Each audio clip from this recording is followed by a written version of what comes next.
কত ডাক মারবা সৌম্য ভাই? আর কত ডাক মারবেন সৌম্য ভাই? নাম তো শূন্য সরকার হয়ে গেল কা ভাই। ভারতের বিপক্ষে বাংলাদেশের প্রস্তুতি ম্যাচে সৌম্য সরকার যখন ডাক মেরে ফিরছিলেন তখন ঠিক এভাবে তাকে ধুয়ে দিচ্ছিলেন ভক্ত সমর্থকরা। সামাজিক যোগাযোগ মাধ্যমে এই ভিডিওটি ব্যাপক আকারে ভাইরাল হয়েছে। শুধু সৌম্য সরকার নয়, এরপর দেখুন লিটন দাসকে তারা কি বলছে। লিটন দাস, হবে না ভাইয়া, তুমি পারফর্ম, হোয়াট হ্যাপেনিং? লিটন দাসের পরে বাদ যায়নি অধিনায়ক নাজমুল হোসেন শান্ত, তাকেও ঠিক এভাবেই ধুয়ে দিয়েছেন এই ভক্ত সমর্থকরা। শান্ত ভাইয়া, হবে না,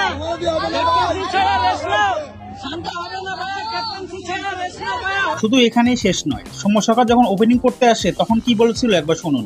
সৌম্য ভাইয়া, আজকে খেললে খেলা ভালো করে, নাইলে অপশন খেলে যাও ভাইয়া, তোমার কি হইব না?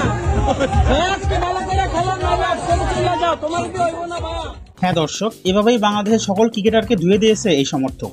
এমনকি সেই ভিডিও নিজের মোবাইলে ধারণ করে রেখেছে, আর সেই ভিডিওটি এখন সামাজিক যোগাযোগ মাধ্যমে ভাইরাল হয়েছে। প্রিয় দর্শক, বাংলাদেশের ক্রিকেটারদের এভাবে ধুয়ে দেওয়াটা আপনারা কিভাবে দেখছেন তা অবশ্যই আমাদের কমেন্ট বক্সে জানিয়ে যাবেন।